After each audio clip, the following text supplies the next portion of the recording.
ते वासुदेवाय।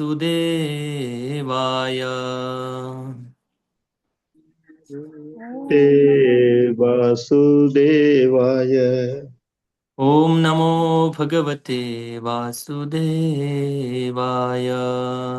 ओम नमो भगवते वासुदेवाय। ओम नमो भगवते वासुदेवाय। ओम नमो भगवते वासुदेवाय। ॐ अज्ञानतिमिरन्धस्य ज्ञानाञ्जनशलाकया चक्षुरोन्मिलितं मेन तस्मै श्रीगुरुवे नमः। नमः ॐ विष्णुपादाय कृष्णपृष्ठाय भूतले श्रीमते भक्तिवेदान्त स्वामीनिति नामिने। नमस्ते सारस्वती देवे गौरवाणी प्रचारिणे निर्विशेष शून्यवादी पाश्चात्यदेशतारिणे वाञ्छाकल्पतरुभ्यश्च कृपा सिन्धुभ्येव च पतितानां पावनेभ्यो वैष्णवेभ्यो नमो नमः। जय श्री कृष्ण चैतन्य प्रभु नित्यानंद श्री अद्वैत गदाधर श्रीवासादि गौर भक्तवृंद। हरे कृष्णा कृष्णा कृष्णा हरे हरे, हरे राम राम राम हरे हरे। ओके, हरे कृष्णा। तो सभी भक्तों का हार्दिक स्वागत है आज के ऑनलाइन श्रीमद् भागवतम क्लास में। तो हम चर्चा कर रहे हैं श्रीमद् भागवतम के प्रथम स्कंद की 6वां अध्याय और श्लोक संख्या 19 से आगे चर्चा करेंगे। अभी तक हमने ये देखा था कि किस प्रकार से नारद मुनि ध्यान कर रहे थे, और ध्यान करते समय जब उनको भगवान का दर्शन हुआ, दर्शन होने के बाद भगवान तुरंत अदृश्य हो गए। मतलब दिखना बंद हो गया, भगवान का दर्शन बंद हो गया। तो नारद मुनि बड़े संतप्त हो जाते, बड़े लालायित हो जाते फिर से बार बार दर्शन करने के लिए, लेकिन ध्यान लगाने के बाद भी वो दर्शन नहीं कर पाते। तो इस प्रसंग को हम देख रहे थे कि कैसे नारद मुनि को भगवान ने एक झलक अपने दिव्य दर्शन की थी, उसके बाद भगवान अदृश्य हो गए। ये जो प्रसंग है नारद मुनि व्यासदेव जी को बता रहे हैं। आप सबको इस बात को याद रखना है, और क्यों बता रहे हैं ये भी याद रखना है।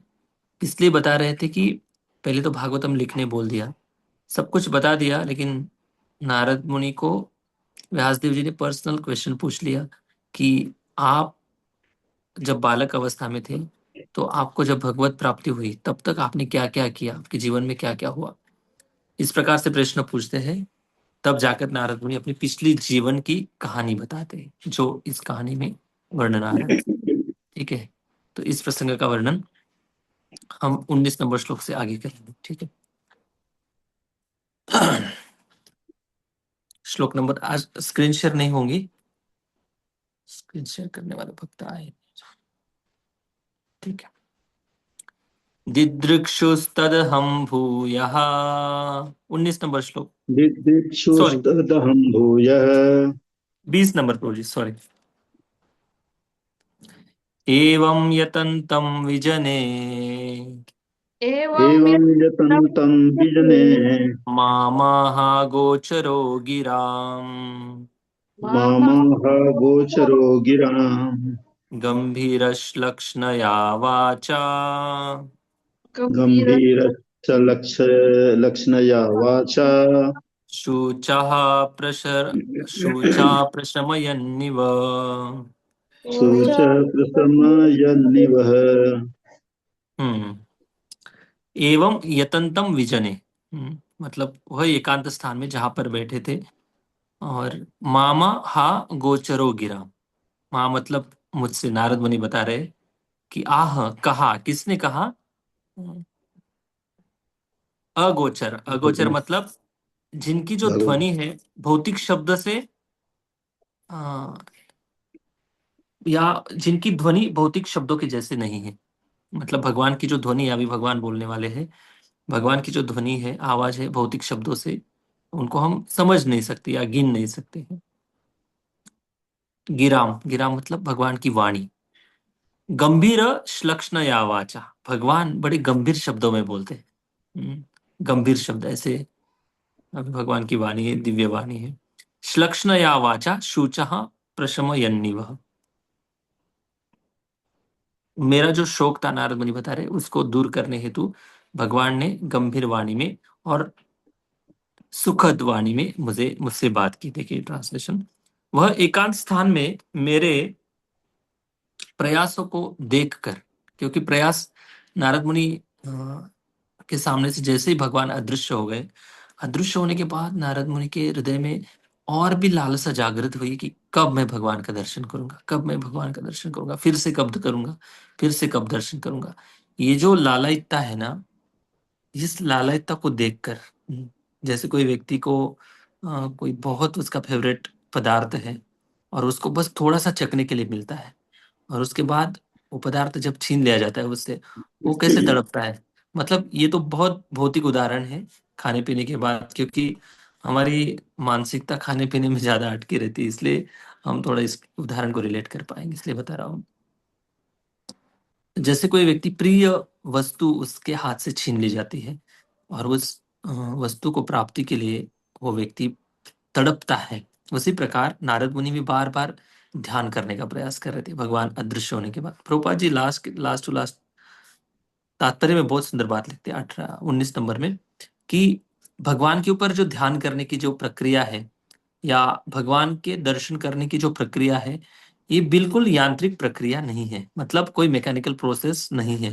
मतलब मैंने अभी ध्यान में, अभी मन में ठान लिया कि भगवान का दर्शन करना है, तो व्यक्ति कितना भी विचार कर ले कि मुझे भगवान का दर्शन करना है, तो कभी पॉसिबल नहीं है। तो पॉसिबल तब है जब भगवान की कृपा होगी। तो प्रभुपाद जी एक लाइन बहुत सुंदर लिखते हैं कि जब तक भगवान की अहित की कृपा नहीं होती, तब तक हम भगवान का दर्शन नहीं कर सकते। ये बात है। तो इस प्रयास को देखकर, नारद मुनि के बार बार प्रयास जो हो रहे थे दर्शन करने का, उस प्रयास को देखकर भगवान यहाँ पर अभी कुछ बोलने वाले। प्रयास को देखकर समस्त लौकिक वर्णन से परे भगवान ने मेरे शोक को दूर करने के लिए अत्यंत गंभीर तथा सुखद वाणी में मुझसे कहा। नारद मुनि बता रहे, मुझसे कहा था लास्ट जन्म में। अभी क्या कहा था इसका वर्णन अगले श्लोक में आएगा। तो भगवान की जो वाणी है, देखो सोचिए भगवान कैसे बोलते होंगे। हम इसका अगर अनुभव करना है ना, भगवान कैसे बोलते, किस भाषा में बोलते हैं, किस भाव से बोलते हैं भगवान, क्या उनकी बोलने की जो ट्यून है, कैसे भगवान बात करते हैं, क्या संस्कृत बोलते हैं, क्या इंग्लिश में बोलते हैं, कि हिंदी में बोलते, कि मराठी में बोलते हैं कि और कौन सी भाषा में बोलते। हाँ, तो इसका जो वर्णन है, हाँ, हमने पिछले श्लोकों में जाए कि भगवान का जो दर्शन है, हम इस दुनिया में किसी अलग अलग लोगों का दर्शन करते हैं। कोई सुंदर स्त्री दिखती है, कोई सुंदर पुरुष दिखता है, तो बाहरी सुंदरता से ऐसे लगता है कि ये व्यक्ति कितने अच्छे हैं, लेकिन ऐसा कभी नहीं है कि बाहरी सुंदरता से वो व्यक्ति अच्छे हो सकते। कभी पॉसिबल नहीं है ऐसा, क्योंकि उस व्यक्ति का स्वभाव अलग है और वो दिखने में अलग है। लेकिन भगवान ऐसे नहीं, भगवान का स्वभाव भी मधुर है, भगवान की सारी चीजें मधुर है, और भगवान बोलते भी मधुर है। लेकिन कौन सी भाषा में बोलते हैं, भगवान के लिए कोई भाषा मैटर नहीं करती। भगवान मन का भाव देखते हैं। भगवान से बात करने का तरीका यही है, अपने हृदय की भावना, यही भावना, यही एकमात्र भाषा है भगवान से बात करने की। तो भगवान जो है, भगवान की वाणी का अगर अनुभव करना है कि भगवान कैसे बात करते हैं, तो इसका अगर अनुभव करना है, समझना है, तो हमें भक्त और भगवान, इन दोनों की जो कथाएं हैं, और वो भी प्रामाणिक स्रोत से, जहां पर इन कथाओं का वर्णन आता है, उन कथाओं को सुनना पड़ेगा। जब हम इन कथाओं को सुनेंगे तब समझेंगे कि भगवान कैसे बात करते हैं। हाँ, भाषा तो क्लियर हो गया, भाषा मतलब हृदय का भाव है, और भगवान कैसे आदान प्रदान करते हैं भक्तों से, उसको अगर दर्शन करना है तो पूरे भागवतम में इसकी बहुत सारी कथा है। इन कथा के माध्यम से हम समझ सकते हैं। तो ये भगवान की जो वाणी है, एक तो ग्रंथों में समझ में आएंगी, दूसरे है उनके भक्तों के मुख से जो कथा सुनते हैं हम। कभी कभी ऐसा लगता है ना कि जिन लोगों ने इतने जीवन भर भगवान की कथा की है, क्या उनकी वाणी कितनी पवित्र हो गई होंगी। और दूसरी बात यह है कि उन लोगों ने पूरे जीवन में जब से वो भगवान की भक्ति में जुड़े हैं, तब से लेकर जब तक इस शरीर से आत्मा नहीं निकलती, तब तक मृत्यु के अंतिम क्षण तक किसी को गाली नहीं दी है। आजकल लोग गाली दिए बिना उनकी भाषा शुरू ही नहीं होती। पहले गाली देते उसके बाद फिर बोलते हैं। तो ऐसे भी लोग हैं इस संसार में जिन्होंने पूरे जीवन भर किसी को गाली दी नहीं है। सोचिए उनकी वाणी में कितनी पवित्रता आ गई होंगी। और दूसरी बात ये सोचिए कि वो कई अन्यायपूर्ण परिस्थिति से, दुखपूर्ण परिस्थिति से भी गुजरे हैं, फिर भी किसी के बारे में बुरा चिंतन नहीं किया है। सोचिए उनका मन कितना कितना पवित्र हो गया होगा। तो ऐसे वाणी और जिनका मन और जिनका भाव भगवान को अर्पित है, ऐसे पवित्र व्यक्ति से जब हम भगवान की कथा सुनते हैं, तब हम भगवान की भक्ति का अनुभव करते हैं या भगवान के स्वभाव का अनुभव कर सकते हैं कि सच में भगवान भी इसी प्रकार से बोलते होंगे। हाँ, जैसे भगवान के शुद्ध भक्त बोलते हैं, जिस भाव से, जिस भाषा से, जिस वाणी से, जिनकी उनके अंदर जितनी पवित्रता है। हम्म, तो ये भक्तों के माध्यम से हम समझ सकते हैं, क्योंकि यही वाणी की तपस्या है ना, अनुद्वेगम करम वाक्यम सत्यम प्रियम हितम चयत। हम्म, सत्य भी बोलना है, किसी को दुख भी देना नहीं है, ये वाणी की तपस्या है। तो सबसे अच्छी वाणी की तपस्या है भगवान की कथा में, भगवान के नाम में अपनी जिह्वा को, अपने मन को लगा दो, इसी में परम कल्याण है। तो भगवान अभी बोलना प्रारंभ कर रहे हैं, लेकिन भगवान की जो ध्वनि है बड़ी गंभीर ध्वनि से बात करते हैं। और गंभीर ध्वनि में केवल गंभीर नहीं है, बल्कि भगवान की वाणी सुखद भी लगती है। सुखद मतलब आनंददायक, अच्छा लगता है। तो अभी नारद मुनि भगवान के दर्शन के लिए लालायित हो रहे हैं, और नारद मुनि को सांत्वना देने के लिए भगवान कुछ बातें बोल रहे हैं। देखिए, सुनते हैं अगले श्लोक से। इसके पहले तात्पर्य पढ़ लेते हैं। जी प्रभु जी, पढ़ी तात्पर्य। तात्पर्य। वेदों में कहा गया है कि भगवान लौकिक वाणी तथा बुद्धि की पहुंच के परे हैं।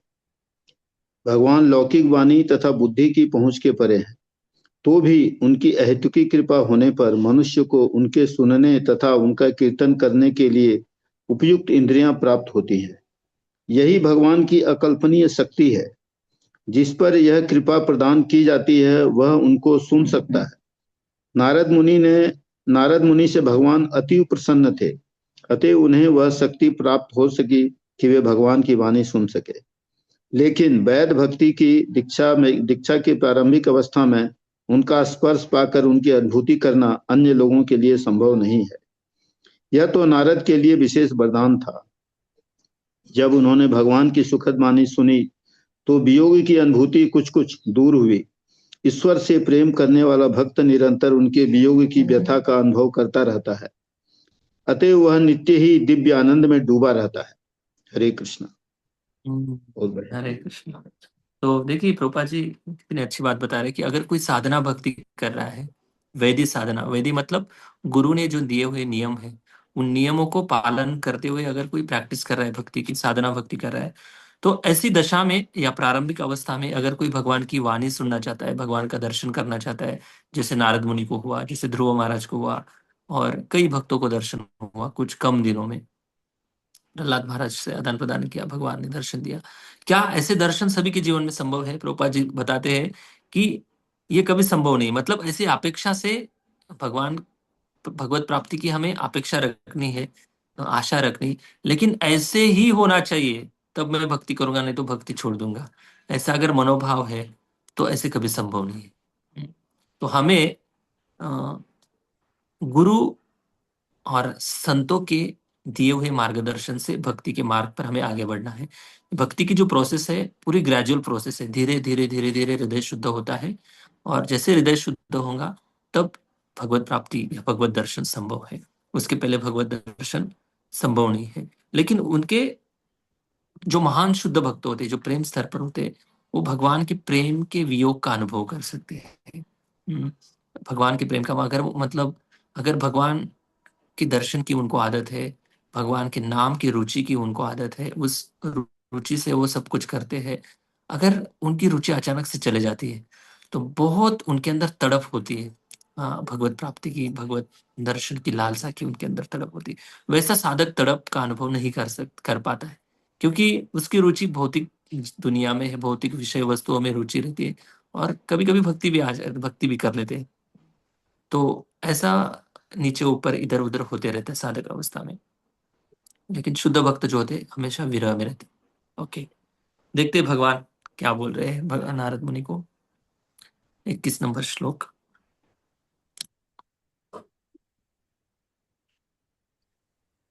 हन्तास्मिन् जन्मनि भवान् हन्त हन्तास्मिन् जन्मनि भवान् मां मां दृष्ट मां मां द्रष्टुमिहार्हति। मां द्रष्टुम् इह अर्हति। अविपक्वकषायाणाम् अविपक्वकषायाणाम् दुर्दशोर्हं दुर् दुर्दशोर्हं कुयोगिनाम्। दुर्दशोऽहं कुयोगिनाम्। हाँ, भगवान ने कहा, हे नारद, क्या बोल। मुझे खेद है कि तुम इस जीवन काल में हंतास्मि जन्मनि भवान। हंत मतलब हे नारद, इस जन्म में, जन्मनि भवान, इस भवान मतलब भविष्य में या आगे जाकर, तुम आप, मां मतलब मुझे, दुष्टम इहार हसी, दुष्टम मतलब देखना, और इस जन्म में नारद मुनि आप मुझे नहीं देख सकते, सीधा सीधा अर्थ ये है। मतलब इस जन्म में, इसका मतलब ऐसा नहीं कि आप कभी नहीं देख सकते, ऐसा नहीं, इस जन्म में। क्यों ऐसा बता रहे? अ अविपक्व कषायानाम दुर्दर्शो हम कुयोगिना। अविपक्व, अविपक्व मतलब अपरिपक्व, जैसे फल, कच्चा फल होता है और कुछ दिन के बाद पकता है, तो अपरिपक्व अवस्था कच्चा फल के समान तुलना की जा रही है। कषायानाम, कषाय का अर्थ यहाँ पर ये बताया जा रहा है कि भौतिक कल्मश, हृदय में जो कल्मश है, जिनको हमने मित्र मान कर रखा है, हमारे काम भाई, क्रोध भाई, ईर्ष्या भाई है, द्वेष भाई है, इनको हमने हृदय में इतने अच्छे अच्छे जगह देकर रखी है, हाँ, तो क्यों छोड़कर जाएंगे वो। तो ये कषाय जो है, भौतिक कल्मश, कषाय मतलब कड़वे लगने चाहिए।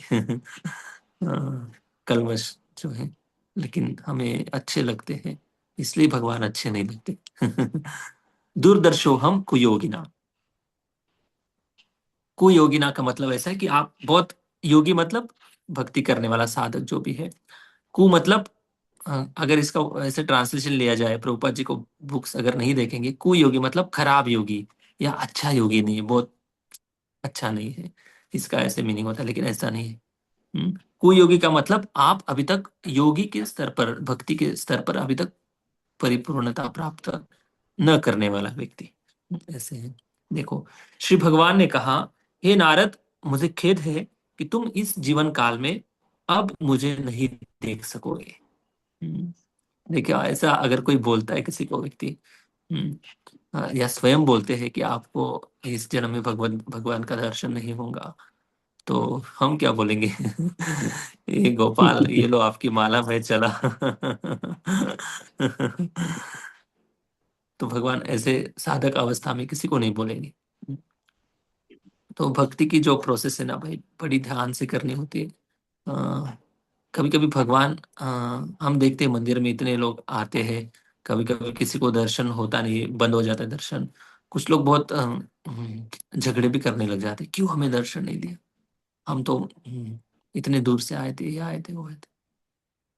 तो ये भी बातें हैं लोगों की, कि भगवान के दर्शन करने के लिए वो एक अच्छा भाव है कि मुझे भगवत दर्शन करना है, लेकिन अगर नहीं हो पा रहा है तो भगवान की इच्छा भी समझनी चाहिए, कि शायद ये भी भगवान की इच्छा है कि हम दर्शन नहीं करना है, हमको दर्शन नहीं देना है।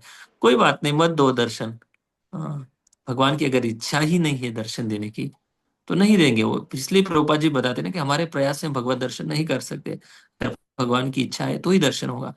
तो इसका, अगर हम सिद्धांत में पक्के नहीं है, तो हम बहुत इरिटेट हो जाएंगे कि भगवान ने हमें दर्शन नहीं दिया, बड़े दुखी हो जाए, नहीं दिया तो नहीं दिया, कोई बात नहीं, भगवान की इच्छा थोड़ी ना भगवान मुझे छोड़कर जा रहे हैं। उनके नाम के रूप में मेरे साथ भगवान हमेशा है। हाँ, उनके भक्तों के सानिध्य में मुझे रखा है, ये सबसे बड़ी कृपा है। हम्म। जिस दिन भगवान देंगे दर्शन, जिस दिन मुझे योग्य समझेंगे, उस दिन मुझे भगवान दर्शन देंगे। और इसी तो सहनशीलता की देखिए व्याख्या जो है ना, मैं किसी क्लास में बता रहा था सहनशीलता की व्याख्या, भगवत गीता में सहनशीलता की व्याख्या क्या बताई है, भागवतम में सहनशीलता की व्याख्या क्या बताई है, और चैतन्य चरितामृत में सहनशीलता की व्याख्या क्या बताई है। भगवत गीता में 2.14 में देखिए, कौन सा श्लोक है, मात्रा स्पर्शास्तु कौन्तेय शीतोष्ण सुख दुखदा आगमापा युनो नित्या तांस्ति तिक्षस्व भारता। हे अर्जुन, भगवान अर्जुन को बताते हैं कि अर्जुन, ये जो सुख और दुख है जीवन में, जो सुख और दुख आता है, जैसे कोई सर्दी और गर्मी, और बारिश का सीजन आता है, उसी प्रकार आते और जाते रहते हैं। इसलिए इसको आप सहन करना सीख लो, ऐसी मानसिकता में आदत डाल लो कि सहन करना है बस। क्योंकि क्यों सहन करना है, क्योंकि कुछ देर के बाद काल इतना शक्तिशाली, काल इतना प्रभावी है कि काल के प्रभाव से सब कुछ बदलते जाता है। जिस घर में प्रिय व्यक्ति की मृत्यु होती है, उसी घर में कुछ दिन के बाद लोग डांस करते हैं, खुशियां मनाते हैं। हाँ, तो ये प्राकृत, ये जीवन का सत्य है। ये भौतिक जगत का सत्य है, क्योंकि काल बहुत पावरफुल है, सबको भुला देता है।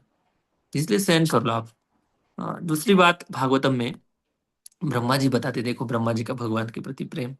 ब्रह्मा जी बताते कि तत्ते अनुकंपा सुषमिक्ष मानो भुंजान एवात्म कृतम विपाकम रुद्वाग पुरभिर विदधन नमस्ते जीवेत यो मुक्ति पदे सदाए भाग। कि ब्रह्मा जी बताते कि प्रभु, मेरे कर्म इतने बुरे हैं कि पता नहीं मेरा क्या होता, लेकिन आपकी कृपा से मेरे इतने सारे कर्म कट गए हैं, आपकी शरण में होने के कारण। जहां पर मेरा पूरा हाथ कटने वाला था, छोटा सा नाखून कटा है। तो इसलिए प्रभु, ये आपकी कृपा है। ब्रह्मा जी इस प्रकार से प्रार्थना करते हैं। फिर चैतन्य चरितामृत में जो श्री चैतन्य महाप्रभु ने अंत्य लीला में 8 श्लोक लिखे हैं चैतन्य शिक्षाष्टकम के, उसमें गोपियां भगवान के प्रति भाव व्यक्त करती है। गोपियां बताती है कि हे प्रभु, अ, कौन सा श्लोक है, आशीष नाम। आश्लिष्यवापादरताम पिनष्टुमाम। ये जो श्लोक है ना, बहुत सुंदर श्लोक है। भगवान को बताती है गोपिया, यथा तथा विदधातु लंपटो मत प्राण नाथस्तु स एव महापरा। गोपिया बताती कि हे प्रभु, आप हमें आलिंगन दो या हमें इग्नोर कर दो, दुख दे दो, दूर भगा दो हमें, तो भी हम आपके ऊपर प्रेम करेंगे। तो ये भक्ति का लक्षण है। भगवान हमसे हमें दर्शन दे रहे हैं या नहीं दे रहे, ये बात नहीं। नारद मुनि का भाव देखो, नारद मुनि ने ऐसे कभी नहीं बोला कि मैंने, चलो इतने कठोरता से मैंने ध्यान किया, इतने दूर से मैं चल के आया और सब कुछ छोड़ के आया, किसके भरोसे, आपके भरोसे, और आप मेरे ऊपर इस प्रकार से व्यवहार कर रहे हो। हाँ। तो ये प्रेम का लक्षण नहीं है। जहां पर प्रेम होता है, तो प्रेमी व्यक्ति को सुख देना, ये सबसे बड़ा प्रमुख लक्ष्य होता है, प्रेमी व्यक्ति का लक्षण जो है। तो भक्त प्रेम, भगवान पर प्रेम करते, इसलिए भगवान की सारी बातें एक्सेप्ट कर लेते। हम्म। तो नारद मुनि को भगवान बता रहे कि इस जन्म में आप मेरा दर्शन नहीं कर सकोगे। क्यों? बता रहे कि जिनकी सेवा अपूर्ण है, मतलब आप अभी भी भक्ति में पूर्ण अवस्था में नहीं है। अभी थोड़ा विरोधाभास देखिए, कुछ श्लोक पहले पीछे जाएंगे तो नारद मुनि के हृदय में प्रेम के लक्षण प्रकट हो गए थे, आनंद के अश्रु उनकी आंखों से आ रहे थे, और भगवान बोल रहे कि आप अभी भी अपूर्ण हैं। समस्त भौतिक कल्मश से पूर्ण रूप से जब तक मुक्त नहीं होते, तब तक मेरा दर्शन करना, आ, वे मुश्किल से ही मेरा मुझे देख पाते हैं। मतलब इस प्रकार से नारद मुनि को इंगित करते हुए भगवान बोल रहे हैं कि जिनके हृदय में ऑलरेडी कल्मश से, जिनका हृदय अभी तक शुद्ध नहीं हुआ है, वो मेरा दर्शन नहीं कर सकते। तो नारद मुनि को क्यों बोल रहे भगवान कि देखो, नारद मुनि का जो प्रसंग है, नारद मुनि तो ऑलरेडी शुद्ध भक्त बन गए, लेकिन नारद मुनि की और भी ज्यादा तीव्रता बढ़ाने के लिए, हम्म, हो सकती है नारद मुनि के हृदय में बच्चे हैं, बचपन में कुछ अभी भौतिकता का कल्मश का प्रवेश नहीं होता है, शायद आगे जाकर उन कल्मशों का सामना करना पड़ सकता है नारद मुनि को।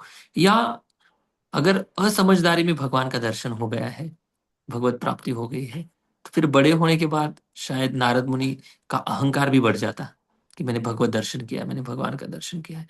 तो शायद दूसरों को भी कम लेते। इसलिए भगवान नारद मुनि को एक तरफ से नम्र बनाना चाहते हैं और दूसरी तरफ से अपने भगवत प्राप्ति के बारे में, भगवत दर्शन की लालसा के लिए एक दैन्यता भाव जागृत करना चाहते हैं। हम्म। तो दैन्यता जो भाव है ना, दैन्यता भाव के अंदर नम्रता भी आ जाती है, दैन्यता के अंदर कृतज्ञता भी आ जाती है, दैन्यता के अंदर वो व्यक्ति अपने आप को इतना पतित समझता है, इतना पतित समझता है। मतलब कोई शराब पीने वाला भी व्यक्ति है, नॉनवेज खाने वाला भी व्यक्ति, कितना भी गंदा आचरण करने वाला व्यक्ति ना, उसमें उस व्यक्ति को दोष दिखाई ही नहीं देते। मतलब दोष भले बाहरी रूप से स्पष्ट दोष दिखते हैं, नहीं ऐसा नहीं, लेकिन उस दोष के कारण उसको कोई प्रभावित नहीं होता, उन उन दोषों के कारण वो व्यक्ति। कैसे मतलब, अगर कोई गंदा व्यक्ति उनको उनके संपर्क में आ रहा है, जन साधारण व्यक्ति तो उनको उनसे दूर भागते, उनसे बात करना नहीं चाहते हैं, या जो भी ऐसे व्यवहार करते हैं उनके उनको दूर भगा देते, इग्नोर कर देते। लेकिन शुद्ध भक्त जो होते हैं ना, जिनके किसी की दोष दृष्टि नहीं होती, दैन्यता जिनके हृदय में है, वो सोचते हैं कि संसार में सारे लोग भगवान के भक्त हैं, लेकिन मैं अकेला ऐसा व्यक्ति हूँ कि मेरे अंदर भगवान की भक्ति है ही नहीं। मैं इतना पतित हूँ। वो अपने आप को इतना पतित मानते हैं। ये दैन्यता जो भाव है, और इस दैन्यता के कारण, दैन्य भाव के कारण एक भाव जागृत होता है, वो है लालसा, भगवत प्राप्ति की उत्कंठा, भगवत प्राप्ति की तीव्रता, वो जो है दैन्यता के कारण जागृत होती है। और ये सब एक दूसरे से ऐसे गूंथे हुए गुण हैं। जैसे जैसे हम नाम लेंगे, नाम का अनुभव करेंगे, नाम प्रभु हमारे हृदय से स्पर्श करेंगे, हमारे आत्मा को स्पर्श करेंगे, वैसे हमारे अंदर ये दिव्य सद्गुण जो है, अंदर से तो भावना के अंदर ये सारे सद्गुण रहेंगे, लेकिन जैसे जैसे परिस्थितियां आएंगी, उस परिस्थितियों के सामने ये गुण कैसे व्यवहार करेंगे, तब जाकर ये गुण प्रदर्शित होंगे उस व्यवहार के अकॉर्डिंग, उस प्रसंग के अकॉर्डिंग। तो इसलिए दैन्यता जो है, दैन्यता बढ़ाने के लिए, नारद मुनि के हृदय में लालसा बढ़ाने के लिए भगवान ने ऐसे किया। भगवान किसी के ऊपर अन्याय नहीं करते, भगवान किसी को दुख देना नहीं चाहते, बल्कि छोटी सी परीक्षा लेते भगवान, और उसकी दैन्यता को जगाते हैं हृदय से। जब पुकारेगा वो व्यक्ति भगवत प्राप्ति के लिए, भगवत दर्शन की लालसा के लिए, तब भगवान उसके ऊपर कृपा करते हैं। मैं एक्चुअली रिकॉर्डिंग हो रहा है, मैं मेरे मुझे एक प्रसंग याद आ रहा है, मैं बता ही देता हूँ चलो। जब मैं जगन्नाथपुरी गया था पहली बार, तो पहली बार जगन्नाथपुरी गया था, तो यहाँ से लगभग 600 या 500 600 कुछ भक्त लोग थे, उनको लेकर गए थे हम। और उस समय हम ऐसे बाहर से यात्रा में प्रसाद नहीं मंगाते थे, खुद कुकिंग करते थे। तो यहाँ से हम गए थे पूरी किचन टीम लेकर, 8-10 भक्त थे, और मेरे ब्रह्मचारियों में से मैं अकेला था। और एक दो जन थे, लेकिन वो पूरी यात्रा मैनेज कर रहे थे, मुझे किचन की सेवा दी गई थी। वही इस प्रसंगों को मुझे लग रहा है 7-8 साल हो गए होंगे, हाँ 8 साल के ऊपर लगभग हो गया। तो कुकिंग सेवा थी मुझे, और जगन्नाथ मंदिर के पास में एक रघुनाथ होटल था। अभी वो तोड़ दिया, वो कॉरिडोर बन रहा है ये सब। तब पास में ही, मतलब बहुत पास था, लगभग 5 मिनट की दूरी पर, 5 या 6 मिनट की दूरी पर होटल था उधर। उसके टेरेस पर हम कुकिंग कर रहे थे। और जब पहले दिन हुआ, दूसरा दिन हुआ, तीसरा दिन हुआ, तो जाते ही सेवा शुरू हो गई मेरी।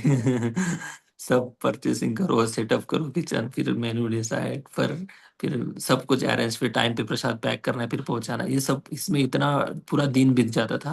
ब्रेकफास्ट हुआ, तुरंत लंच कुकिंग शुरू करना है, लंच पहुंचाना है, फिर से डिनर की तैयारी करनी है, फिर क्लीनिंग करना है, फिर सुबह की दूसरी ब्रेकफास्ट की तैयारी, ऐसे सब चलता था। तो एक दिन हो गया, मैं सोचा अरे भाई दर्शन तो कर लो जगन्नाथपुरी में, पहली बार आए। तो टाइम ही नहीं मिल रहा था, शायद एक दिन 2 दिन हो गया, दूसरे दिन या तीसरे दिन मैं दर्शन करने गया था। तो मैं सोचा था आज दर्शन करने जाऊं। तो शाम को 8:30-9 बजे का टाइम था, शायद शयन दर्शन होता है, उस समय गया था मैं दर्शन करने। और उस समय जैसे गया मैं दर्शन करने, तो 9, 9:30, मुझे टाइम एग्जैक्ट पता नहीं कितना हुआ था, लेकिन शयन का टाइम हो गया था। तो जैसे दर्शन करने गया, तो जो एक दरवाजा था ना, वो बंद हो गया, पहला दरवाजा। 4 दरवाजे, 4 ऐसे गेट है मंदिर को, तो सीधा दरवाजा बंद हो गया। मैं समझ नहीं पाया ऐसे क्यों हो गया। तो चलो मैंने सोचा भाई भगवान की इच्छा है कुछ। फिर मैं टर्न लेके वापस आ गया, फिर दूसरे दरवाजे से गया, जो दूसरे डायरेक्शन में दरवाजा होता है, उस गेट से गया दर्शन दर्शन करने। तो जहां जैसे मैं पहुंचा उधर, फिर से दरवाजा बंद हो गया। फिर तीसरा गया, फिर से बंद हो गया। तो सेम मैं जाता था फिर दरवाजा बंद होता था, ऐसे 3 जगह पे हो गया। फिर मैंने सोचा शायद ही भगवान, पता नहीं, मैं थोड़ा सा मायूस भी हो गया था। और मैं सोचा, मैं मेरे आंखों से लगभग आंसू जैसे आ गए। भगवान चाहते नहीं, शायद मुझे दर्शन देना नहीं चाहते हैं। और भगवान की क्या इच्छा है पता नहीं। मैं फिर मैंने अपने आप को सोचा, मैं इतना पतित हूँ, मैं इतना ऐसा हो वैसा हो, अपने आप को मैं सोचने लगा कि चलो भगवान नहीं चाहते दर्शन देना। तो मैं सोच रहा था कि चलो भाई हम बाहर ही दंडवत कर लेते हैं। मैं दंडवत प्रणाम करके फिर वापस की ओर आ रहा था, सोच रहा था कि चलो अभी निकल जाएंगे। तो मैं दंडवत करके प्रणाम करके वहां से निकलना ही चाहता था। तब वहां पे एक पुजारी आ जाते, पंडा आ जाते। और वो पंडा मेरा हाथ पकड़ के, मुझे अभी भी याद नहीं वो कौन से रास्ते से ले गए, मुझे ये भी पता नहीं, मुझे बिल्कुल याद ही नहीं आ रहा है कि मेरा हाथ पकड़ के ले गए। और छोटा सा रास्ता था, कहाँ से कैसे ले गए। और ऐसे ले गए और सीधा जगन्नाथ जी के पास ले गए, जहाँ पर जगन्नाथ जी का मेन वेदी है। उस जगन्नाथ जी की मेन वेदी के पास ले गए। और ऐसे मतलब ऐसे जगन्नाथ जी है सामने, और मैंने जगन्नाथ जी को हग कर लिया। आलिंगन कर लिया, और लगभग 4-5 मिनट तक मैंने हग किया। और फिर शयन हो गया था शायद उनका ना, तो फिर शयन का टाइम हो गया था। अभी जगन्नाथ जी के पास किसी को आने नहीं देते, वो पहले जाते थे, कुछ लोग अंदर तक चले जाते थे, अभी बंद कर दिया उन्होंने शायद। तो जगन्नाथ जी को मैंने हग किया। तो दर्शन करने के बाद फिर मैं बाहर आया, बहुत अच्छा लगा। तो मैं ये कहना चाहता हूँ कि भाई, भगवान की अगर इच्छा नहीं है दर्शन देने की, तो भगवान इससे कुछ तो एक भगवान की भी इच्छा हो सकती है कि भगवान हमारी लालसा बढ़ाना चाहते हैं, भगवान हमारी तीव्रता बढ़ाना चाहते हैं, भगवान हमसे हमारी भक्ति को बढ़ाना चाहते हैं। तो इस भाव से हम्म, लेना है, और वैसे ही होता है। जो भक्ति करते हैं भगवान अक्सर उनसे कभी कभी ऐसे आदान प्रदान करते हैं भगवान। तो ये शुद्धिकरण की प्रोसेस होती है। तो ये भी भगवान की कृपा समझनी चाहिए। तो नारद मुनि को यहाँ पर भगवान बता रहे कि हृदय में कल्मश जब तक है तब तक कोई दर्शन नहीं कर सकता है मेरा। तो भगवान नारद मुनि की भगवान ने दर्शन इसलिए दिया कि नारद मुनि के हृदय की तीव्रता बढ़ाने के लिए, भक्ति प्राप्ति की तीव्रता बढ़ाने के लिए। और भगवान अदृश्य भी इसीलिए हुए कि नारद मुनि के हृदय की भक्ति की तीव्रता बढ़ाने के लिए, इसलिए भगवान अदृश्य हुए। तो इतिहास में ऐसे कितने सारे उदाहरण हैं कि भक्तों को दर्शन देते समय भगवान, चैतन्य चरितामृत में कथा देखो, मुकुंद की कथा आती शायद। तो हाँ, मुकुंद। तो भगवान बोलते हैं कि ना, महाप्रकाश लीला की बात है, चैतन्य भागवत में इसका वर्णन आता है। भगवान बोलते हैं कि मुकुंद को आपको मैं कृपा नहीं दूंगा। हम्म, तो फिर कब कृपा देंगे मुझे? सबको तो आप बांट रहे हो, बुला बुला कर दे रहे हो, कृपा दे रहे हो, सबकी इच्छा पूरी कर रहे हो, मेरे ऊपर कब प्रसन्न होंगे आप? तब अ, भगवान श्री चैतन्य महाप्रभु बताते हैं कि आपको मैं करोड़ जन्म के बाद कृपा दूंगा। तब मुकुंद नाचने लगते, भाई करोड़ों जन्म के बाद कृपा मिलने वाली, और उस कृपा करोड़ जन्म के बाद मिलने वाली, इस कंफर्मेशन के बाद मुकुंद नाचने लगे। मतलब कृपा तो मिलने ही वाली मुझे ना। हाँ, तो इस आशा से, इस प्रेम के कारण मुकुंद नाचने लगे। तो भक्त लोग जो होते हैं ना, भक्ति का लक्षण यही है कि भक्त भगवान के ऊपर कभी आरोप नहीं करते हैं। चाहे जो भी परिस्थिति, भगवान कृपा कर रहे वो भी भगवान की कृपा है, और भगवान नहीं कृपा कर रहे वो भी कुछ भगवान की कुछ योजना है। निश्चित रूप से भगवान फ्यूचर में कुछ अच्छा बनाना चाहते हैं हमसे, कुछ अच्छा कराना चाहते हैं भगवान। तो इस मूड से भक्त लोग लेते हैं, और सच में वैसा ही होता है। अगर हम भगवत शरणागत हो गए हैं, थोड़ा पॉज लेके सोचेंगे, तो भगवान उस पॉज को जब प्ले करते हैं ना, खुद प्ले करेंगे। हम्म, तो भगवान की कृपा समझ में आएगी। तुरंत हम अगर रिएक्शन के मूड पे आ जाते हैं, तो भगवत कृपा से हम वंचित हो जाते हैं। थोड़ा शांति से सहन कर लो। भगवान की कृपा इसी प्रकार से होती है। ओके, हरे कृष्णा। तात्पर्य पढ़ी प्रभु जी। यस। भगवत गीता में भगवान को अत्यंत शुद्ध, सर्वोपरि तथा परम सत्य के रूप में वर्णित किया गया है। उनके व्यक्तित्व में भौतिकता लेश मात्र भी नहीं रहती। अतएव जिस व्यक्ति में रंश मात्र भी भौतिक अनुराग रहता है, वह उन तक नहीं पहुंच सकता। भक्ति में सेवा का शुभारंभ तब होता है जब मनुष्य कम से कम दो भौतिक गुणों से, रजोगुण तथा तमोगुणों से मुक्त हो जाता है। काम तथा लोभ से मुक्त होना ही इसका लक्षण है। कहने का तात्पर्य यह है कि मनुष्य को इंद्रिय तुष्टि की इच्छाओं तथा इंद्रिय तृप्ति की तृष्णा से मुक्त होना चाहिए। प्रकृति का संतुलित गुण सत्व गुण है और समस्त भौतिक कलमश से मुक्त होने के लिए उसे सत्व गुण से भी ऊपर उठना होता है। किसी एकांत वन में जाकर भगवान के दर्शन साक्षात्कार की खोज करना सत्व गुण में आता है। मनुष्य आध्यात्मिक सिद्धि के लिए वन में जा सकता है, किंतु इसका अर्थ यह नहीं है कि उसे वहां भगवान का साक्षात दर्शन हो ही जाए। मनुष्य को समस्त भौतिक आसक्ति से रहित होना चाहिए और आध्यात्म के धरातल पर स्थित होना चाहिए, तभी उसे भगवान का सानिध्य प्राप्त हो सकता है। अतएव सर्वोत्तम विधि यह है कि मनुष्य वहां जाकर रहे जहां भगवान के दिव्य रूप की पूजा की जाती है। भगवान का मंदिर एक दिव्य स्थान होता है, जबकि वन भौतिक दृष्टि से उत्तम निवास स्थान है। नवदीक्षित भक्त को भी भगवान की खोज करने के लिए जंगल जाने के लिए नहीं, अपितु भगवान के विग्रह की पूजा अर्चना के लिए कहा जाता है। भगवान की अर्चना से ही भक्ति का शुभारंभ होता है और यह वन में जाने की अपेक्षा श्रेष्ठ है। नारद मुनि को अपने वर्तमान जीवन में वन जाने की आवश्यकता नहीं है, क्योंकि वे समस्त भौतिक लालसाओं से मुक्त हैं और वे अपनी उपस्थिति से ही प्रत्येक स्थान को वैकुंठ में बदल सकते हैं। वे मनुष्यों, देवों, किन्नरों, गंधर्वों, ऋषियों, मुनियों तथा अन्यों को भगवान का भक्त बनाने के लिए एक लोक से दूसरे लोक में विचरण करते रहते हैं। उन्होंने अपने कार्यकलापों से ही प्रहलाद महाराज, ध्रुव महाराज जैसे अनेक भक्तों को भगवान की दिव्य सेवा में लगाया है। अतः भगवान का शुद्ध भक्त नारद तथा प्रहलाद जैसे महान भक्तों के पद चिन्हों पर अतः भगवान का शुद्ध भक्त नारद तथा प्रहलाद जैसे महान भक्तों के पद चिन्हों पर चलता है और कीर्तन की प्रक्रिया के द्वारा भगवान की महिमा का गुणगान करने में अपना पूरा समय लगाता है। ऐसी उपदेश विधि समस्त भौतिक गुणों से परे है। हरे कृष्ण। हरे कृष्णा। ओके, रूपा जी बहुत सुंदर बताते हैं कि अगर कोई भगवान का दर्शन करना चाहता है तो उसको सब कुछ छोड़कर जंगल में जाने की कोई आवश्यकता नहीं है। बात ये बता रहे रूपा जी कि शिव विग्रह का दर्शन श्रृंगार करो। मतलब दर्शन करना जो है, जंगल में जाके सबको दर्शन होगा ही ऐसा नहीं है। दर्शन तब होगा जब भक्तों के संगति में रहकर एक आध्यात्मिक प्रशिक्षण लेकर और उस प्रशिक्षण में जो सीखा है भक्तों से हमने, उस मार्ग पर जैसे हम चलेंगे तब भगवत दर्शन की संभावना है। जंगल में जाकर कौन भगवान का दर्शन कर सकता है? और कलयुग के जीवों की क्या ऐसी योग्यता है जंगल में जाने की? आजकल तो जंगल भी रहे नहीं है, और जंगल है तो फिर उसमें भी ऐसे इतने बड़े हिंस्र पशु है, वो हमें महाप्रसाद के रूप में खा लेंगे। क्या मतलब है दर्शन करने जाने से? इसलिए गुरु आज्ञा से हम जहाँ पर भी है, भक्तों की आज्ञा से दर्शन करने का प्रयास करना है। तो इतिहास में कई लोगों ने भगवान का दर्शन किया है जो कि अभक्त थे। शिशुपाल ने भगवान का दर्शन नहीं किया। दुर्योधन ने भगवान का दर्शन नहीं किया। कंस ने भगवान का दर्शन नहीं किया। क्या मतलब है भगवान का दर्शन करने के लिए, करने से उन्होंने क्या ऐसा क्या पाया भगवत दर्शन के बाद?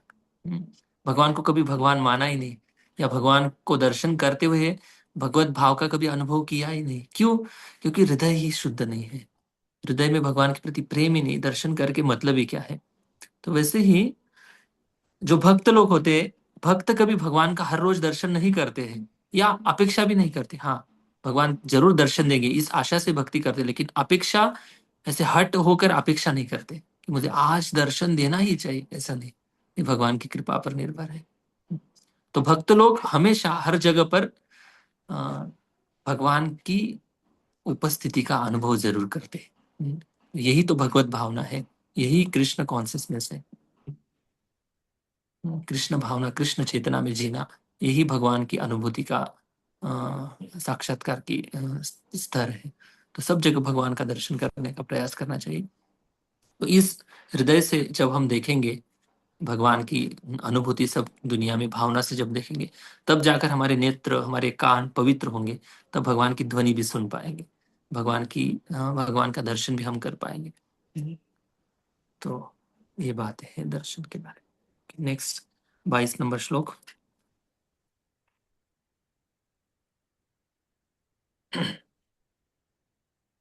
सुकृत यद्दर्शितं रूपम् सकृत सकृत यतदर्शितं रूपम् एतत् कामायते नघ।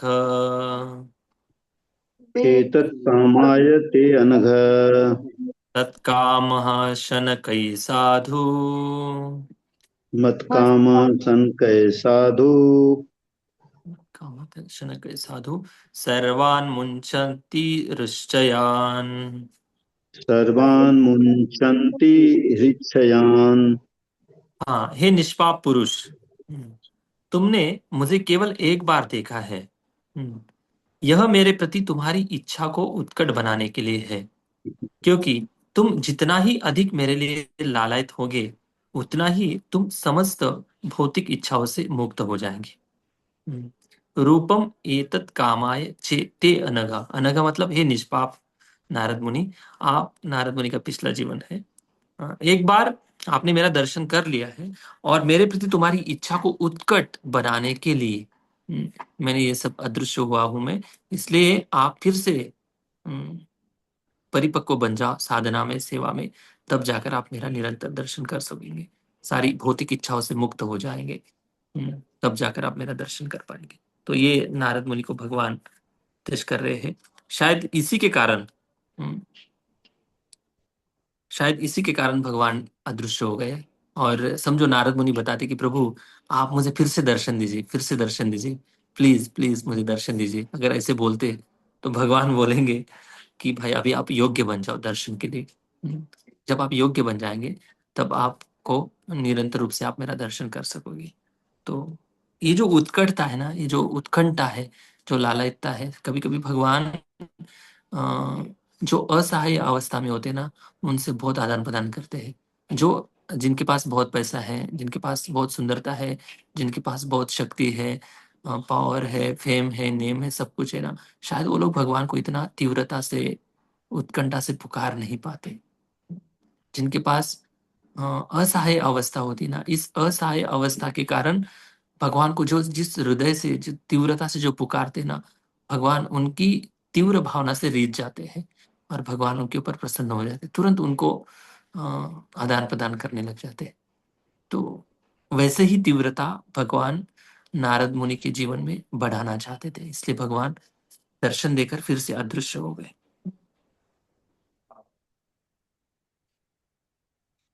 जी प्रभु जी, पढ़िए तात्पर्य। यस प्रभु जी। तात्पर्य, जीव कभी भी इच्छाओं से रहित नहीं हो सकता, क्योंकि वह मृत जड़ पत्थर नहीं है। उसे काम करना, सोचना, अनुभव करना तथा चाहना कुछ तो करना होता है। किंतु जब वह भौतिक दृष्टि से सोचता, अनुभव करता या चाहता है तो वह बंधन में जकड़ता जाता है। किंतु इसके विपरीत जब वह ईश्वर की सेवा के लिए सोचता, अनुभव करता या चाहता है तो वह धीरे धीरे समस्त बंधन से मुक्त होता जाता है। मनुष्य जितना ही अधिक भगवान की दिव्य प्रेमा भक्ति में लगता है, वह उतना ही अधिक उसके लिए लालायित रहता है। दैवी सेवा की यह दिव्य प्रकृति है। भौतिक सेवा की तृप्ति हो जाती है, जबकि भगवान की आध्यात्मिक सेवा की न तो तृप्ति होती है, न उसका कोई अंत है। भगवान मनुष्य भगवान की दिव्य प्रेमा भक्ति के प्रति अपनी लालसा बढ़ाता जा सकता है, लेकिन उसे उसकी तृप्ति या उसका अंत नहीं दिखता। भगवान की उत्कट सेवा से मनुष्य को भगवान की दिव्य उपस्थिति की अनुभूति हो सकती है। अतएव भगवान का दर्शन करने का अर्थ है उनकी सेवा में लगे रहना, क्योंकि उनकी सेवा तथा स्वयं भगवान अभिन्न है। क्योंकि उनकी सेवा तथा स्वयं भगवान अभिन्न है। निष्ठावान भक्त को भगवान की नैष्ठिक सेवा करते रहना चाहिए। भगवान उचित दिशा निर्देश करेंगे कि कहाँ तथा कैसे भगवत सेवा की जाए। नारद में कोई भौतिक इच्छा न थी, लेकिन भगवान के प्रति उत्कट इच्छा को बढ़ाने के लिए ही भगवान ने ऐसी सलाह दी थी। ओके, हरे कृष्ण। भगवत सेवा में ही भगवान को देखना है, भगवान की अनुभूति करना है। Okay, yes. कोई प्रश्न है किसी के आज के क्लास के संदर्भ में?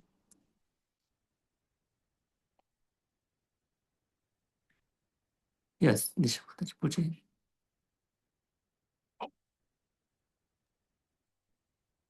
हरे कृष्णा प्रभु जी, दंडवत प्रणाम। प्रभु जी, बहुत ही सुंदर क्लास है। लेकिन प्रभु जी, जैसे आपने कहा कि भगवान की इच्छा है वो दर्शन दे या ना दे। अब हम जिस स्थिति में हैं वहां पर हम श्री विग्रह को ही सच में भगवान मानते हैं, और मानना भी चाहिए क्योंकि वो है श्री विग्रह में। तो जैसे हम वृंदावन गए थे तो राधा रमन के दर्शन हमें नहीं हो पाए थे, तो फिर से हम शाम को गए थे। तो हमें प्रयास तो करना ही चाहिए ना कि हमें ये दर्शन हो पाए। कि ऐसे इच्छा समझ के फिर हम बैठ जाते तो फिर हम वापस नहीं दर्शन कर पाते। तो इच्छा करके हम थोड़ा प्रयास तो हमें करना ही पड़ेगा।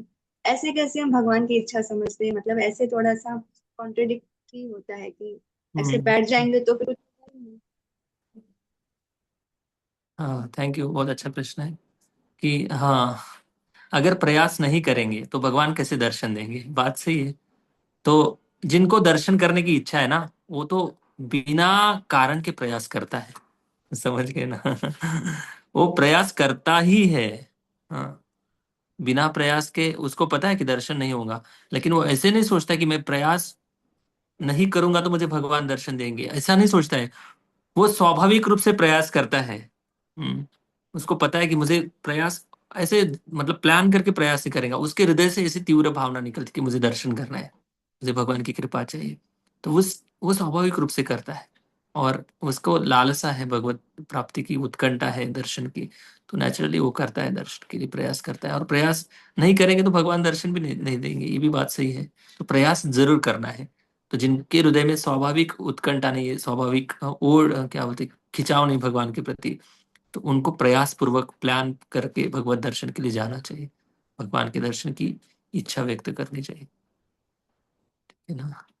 प्रयास जरूर करना चाहिए। हरे कृष्ण। और कोई प्रश्न नहीं है? चलिए, हरे कृष्ण। जय श्री प्रभुपाद की जय। ग्रंथराज श्रीमद् भागवतम महापुराण की जय। कल थर्सडे है, कल क्लास लेंगे शायद। कल मेरा हाँ मतलब सॉरी 2 दिन गैप हो गया, और कल का प्रोग्राम हमारा स्किप है, इसलिए शाम को क्लास ले लेंगे। सब लोग आ सकते हैं ना क्लास में? हाँ प्रभु जी, हरे कृष्ण। ओके, चलेंगे चलेंगे। हरे कृष्ण प्रभु, यस प्रभु थैंक जी, you. Thank you very much, thank you thank प्रभु यू। जी, दंडवत प्रणाम। थैंक यू बोलो प्रभु धन्यवाद। थैंक यू हरे प्रभु कृष्णा। जी, धन्यवाद प्रणाम। हरे कृष्ण जी। दंडवत। सभी भक्तों के चरणों में हरि बोल, धन्यवाद। हरि बोल। वांछा